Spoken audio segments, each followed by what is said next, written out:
By being honest, it means just be straightforward. Be who you are. Talk to Allah, and when you say something to Allah, try to fulfill it. So Allah speaks of these people. The word that's used in the Quran is known as sadiqun.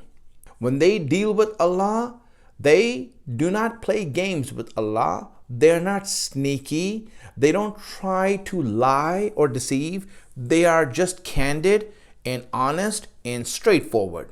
If they make a commitment with Allah, a covenant with Allah, a ahad with Allah, then they do not go back on that and they stick with that.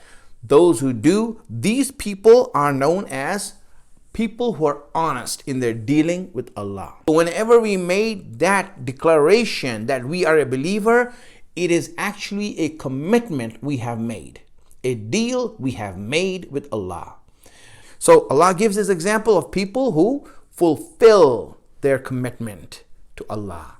Now, He speaks about this group of people. Now let me give examples of Allah speaking about people who are dishonest. Dishonest with Allah, who don't show honesty with Allah. Let's go through that. This is a sign of character, my friends. When you make a commitment with Allah and Allah gives you that and you do not keep your end of the bargain, that's when you enter the fold of kufr, being ungrateful.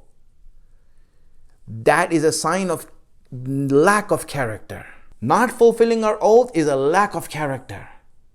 And when someone has a lack of character, he owes. There's kafara for it. Even if you had character, the minute that you break an oath is when that character starts to break. It gets shattered. And when that shattering takes place, you slowly start to crumble. And then you break more covenants, more oaths, more pledges, until there's nothing left. And the other way is building character. Even if you don't have character, the first time that you fulfill your promise, you see that you build something inside of yourself. In ghadeer-e-khum, when Imam Ali was officially announced as the successor of the Prophet, then Rasulullah made a tent and asked Imam Ali to sit there. And he asked the Muslims to line up and congratulate Imam Ali.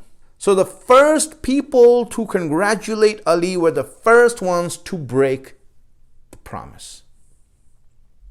Yes. First come, first break. That's how they were. That's how these Muslims were. And they broke the promise. Imam Hassan, the people who made an oath of allegiance to him, a bay'at to him, were the ones who broke it. Imam Hussein, the people who made bay'at to him and made promises to him, were the people who broke the promises. This is a knock on their character. When we say to the Imam that, Imam, please come back, then we have to be ready to fulfill that promise if he comes back. We're asking Allah for something that maybe we're not ready for.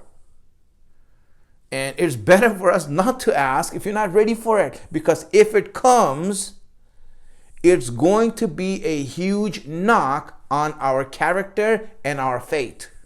This is honesty with Allah. Keep that in mind, because we want to make sure that we are straight with Allah. No matter what level you are, it doesn't matter. You might be at the lowest level, but there's ways of building it up. At least be honest where you are, and from there we start to begin. Bismillahir Rahmanir